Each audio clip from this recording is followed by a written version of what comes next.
Bienvenue dans 10 000 pas, le podcast qu'on écoute en faisant ses 10 000 pas. Je m'appelle Ismail Slimani, aussi connu sous le nom de Raptor sur internet, youtubeur. Je pensais que quelqu'un allait ouvrir une chaîne YouTube ou une chaîne Instagram ou une chaîne TikTok qui s'appellerait Le Devoir de la Semaine ou un truc du genre. Persuadé, avec du bon montage, une bonne voix off et tout, ça demande du boulot, mais peut-être ça peut être ça. Le travail chaque jour 1 heure.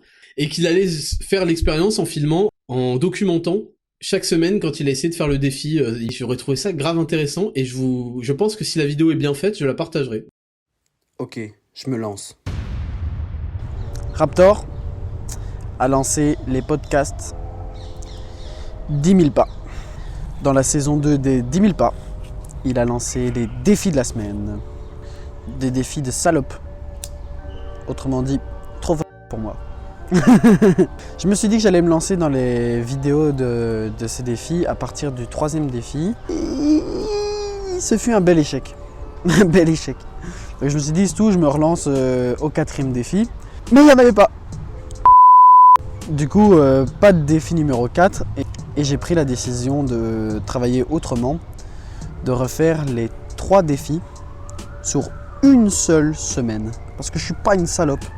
Donc je vais faire les 3 défis, les 3 premiers sur une seule semaine. Ne t'inquiète pas, ça va bien se passer. Du coup, pour la mise en place de ce défi, j'ai décidé de faire d'une manière assez logique. Je me suis organisé comme il faut. En gros, pour le premier défi qui était du coup de définir un horaire de coucher et un horaire de lever, je vais prendre 23h, 6h, 7 heures de sommeil. C'est parfait pour moi, je dors pas beaucoup de base. J'ai pas besoin de beaucoup de sommeil. Par rapport à ce défi d'ailleurs, de base, mon point de vue est que je l'appliquerai pas après parce que en fait je travaille dans l'Horeca. Donc j'ai des horaires totalement variés et je peux pas définir des horaires comme ça et les respecter en permanence. Autre point aussi, c'est que j'ai pas besoin de beaucoup dormir, donc me définir des horaires de sommeil, etc. c'est pas le plus rentable, enfin si c'est rentable, mais c'est pas le plus optimal selon moi. Surtout je vais faire le défi.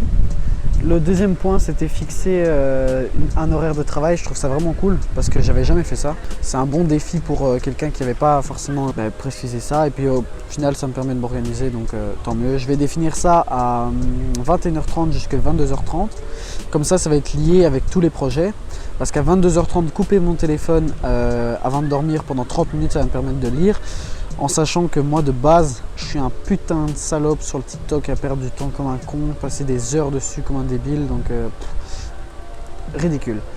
Donc, bon point, lever 6h, coucher 23, de 21h30 à 22h30 on travaille et de 22h30 à 23h on lit un livre et on coupe les écrans. Me voilà au jour 2, donc le lendemain du jour 1. Résultat, c'était facile. J'ai bien dormi, etc., etc. Et je pense que c'était facile parce que j'avais mis une bonne... j'ai bien optimisé ma stratégie et si tout est optimal, c'était évident que ça allait fonctionner. En tout cas, c'est réussi. À 21h, par contre, juste 30 minutes avant que je doive commencer à travailler, j'avais pas de quoi travailler, j'avais pas de projet, Enfin si, j'ai des projets, mais j'avais pas de projet sur quoi bosser. En tout cas, j'y voyais pas trop, je savais pas trop comment faire. Et à 21h30, putain, j'ai bossé, mais comme une pute quoi. Genre vraiment une pute en plein centre-ville. Genre je me suis fait tapiner mon vieux. Genre j'étais hyper concentré, j'étais heureux, j'étais fier. Vraiment j'ai eu des super sensations, je me suis filmé et on voit que je souris, que je machin. C'était vraiment j'étais content et fier de moi. À 22h30, donc vient là l'heure de couper les écrans et du coup de couper les écrans et d'arrêter de travailler. J'étais même limite frustré d'ailleurs. Petite notion que j'avais oublié de notifier, mais j'étais même limite frustré parce que genre pour moi 1 heure c'est vraiment un bon timing. Genre tu peux bien travailler, tu peux bien prendre le temps de te concentrer. Il faut savoir que je crois que c'est 45 minutes, c'est la concentration de base et maintenant on est plus descendu à 30 en population mondiale, mais 45 minutes c'est la concentration de base. Mais quand tu es motivé, etc., je crois que tu vois pas forcément ça. Moi après 10 minutes, j'étais full dedans, chargé à bloc, j'étais vraiment hyper motivé. En plus, couper les écrans à 22h30 du coup, c'était facile parce que j'avais déjà fait ce défi pendant une semaine avec quelques échecs, je crois 1 ou 2. Mais dans le principe, en train de suivre ça, au final c'était même agréable de pouvoir recommencer à lire. Et à 23h par contre j'ai trouvé ça tôt de devoir dormir. J'ai pas forcément cette habitude là, mais je me suis endormi assez rapidement et assez facilement. Donc plutôt cool dans l'ensemble. C'était une bonne journée. Pour moi, c'est évident qu'un mise en place d'un défi, le plus dur est de le tenir sur le moyen et le long terme. Un court terme, si tu as la bonne motivation et qu'elle reste, je pense pour moi que tu peux facilement y arriver. C'est comme quand tu décides de mettre au sport, tu vas à la première, deuxième, troisième séance et après tu commences à s'essouffler parce qu'il y a un tel qui dit viens boire un verre ou voilà. Mais dans le principe, la motivation quand elle y est au départ, c'est vraiment archi chaud. J'ai hâte de voir les autres jours, j'ai hâte de voir ce soir. Donc jour 2, tout s'est bien passé. Le suite du déroulement et des défis et des actions mises en place se sont bien passés. Au final, j'ai pu travailler, j'ai pu faire tout ça dans le même optique que jour 1. J'étais toujours aussi motivé. Donc voilà, rien à signaler, tout s'est bien passé. Voilà, je suppose que c'est la motivation de départ. Jour 3. Alors le jour 3 c'est un peu plus spécial. J'ai bien bossé, j'ai bien travaillé et tout ça, j'ai même pu voilà. Mais j'avais des pertes de concentration. J'avais beaucoup de pensées qui venaient dans ma tête, brouillées, etc. Donc j'ai même été frustré au final de devoir arrêter de travailler pour couper mon téléphone et tout ça, mes écrans. Mais par contre, ce qui a été un peu plus dérangeant au jour 3, parce que j'étais tellement frustré ou je sais pas ce que j'avais dans la tête, les trucs qui me déconcentraient, que genre j'ai eu du mal à m'endormir tout de suite. Et ça en a découlé sur le jour 4 parce que du coup je me suis réveillé à 6h15, 6h. Donc entre 6h et 6h15, enfin, j'étais un peu en retard quoi. J'ai du mal à me lever, j'étais pas bien. Je sais pas parce que je pensais dans la tête, je sais pas dire. Mon conseil c'est, je vais quand même donner un petit conseil. C'est quand tu as ce genre de situation où tu sais pas trop dormir parce que tu as des idées dans la tête ou quoi, de la méditation ou faire quelque chose qui va te faire penser à autre chose, genre là du coup pas d'écran donc tu regardes pas une série mais lire un livre qui a pas trop de but ou d'intérêt, tu vois, où t'as pas besoin d'avoir de réflexion, tu peux juste lire pour t'évaser, ou de la méditation, là c'est l'éveil des consciences quoi. Pour le jour 4 du coup ça en est découlé que genre j'étais un peu fatigué, j'ai pas passé une très bonne journée non plus au final quand j'y pense.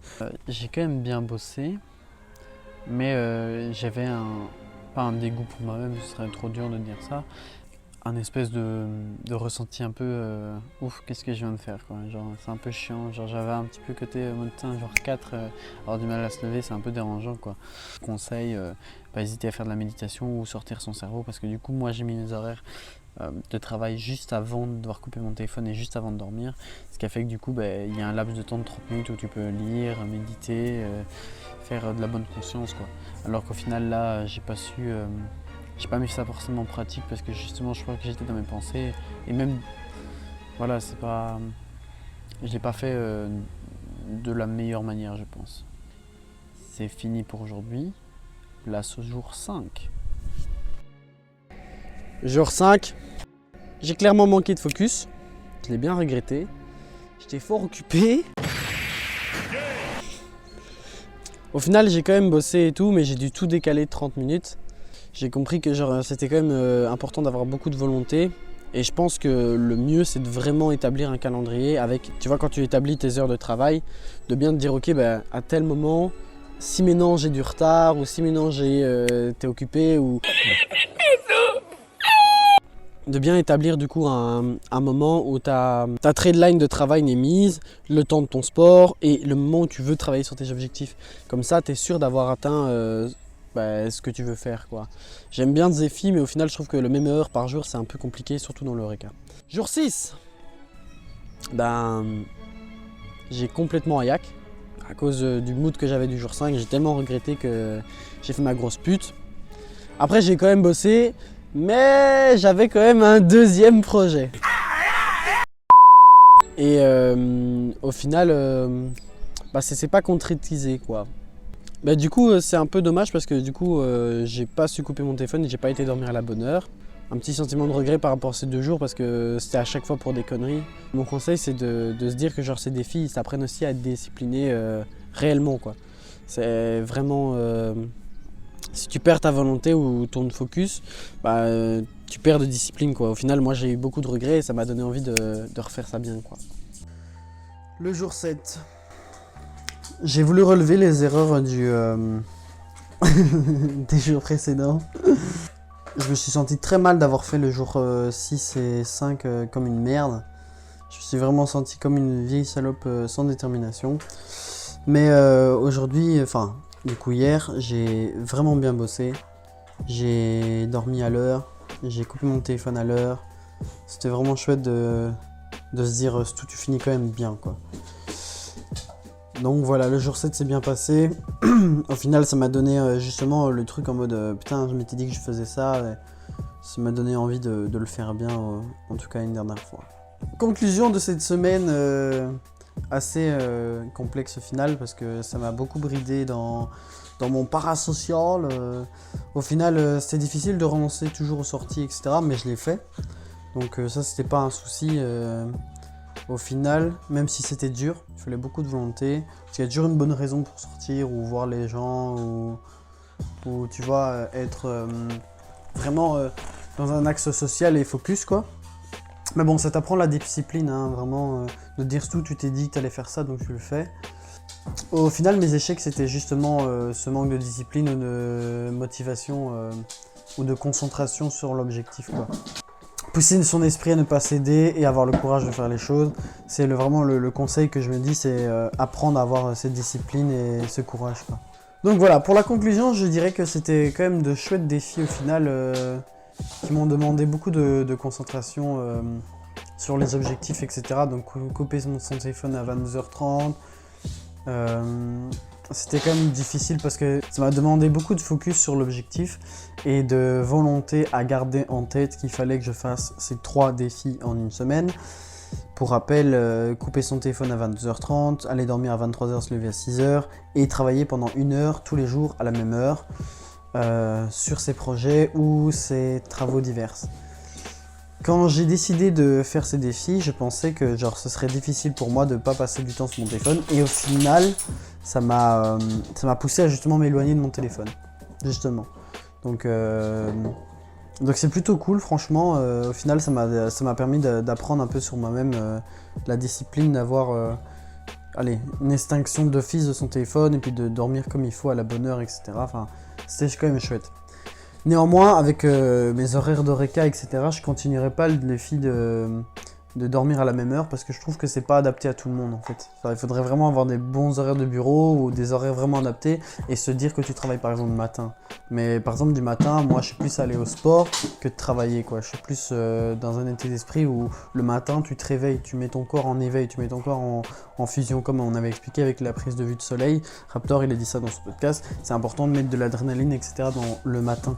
Donc tu te réveilles en faisant du sport, tu te réveilles en prenant de la lumière, tu te réveilles en prenant de la vitamine C, tu te réveilles en mangeant un bon repas, pas calorique mais énergétique, tu prends un café, tu emmagasines de la caféine, tout ça c'est quelque chose que je fais et je crois que genre travailler 1 heure fixe par jour, au matin c'est bien parce que ça lance ta journée, mais quand tu es salarié, quand tu es employé, quand tu es ouvrier, quand tu travailles pour un salaire, tu peux pas te permettre de définir un horaire de travail le matin en général. Donc c'est plus ce soir. Donc il faut avoir un peu un espacement je trouve entre les deux. Et donc d'office c'est mieux de travailler que de ne pas travailler et dormir plus tard. Comme l'a dit Raptor, il le fait parfois. Donc au final je garderai pas ce défi là.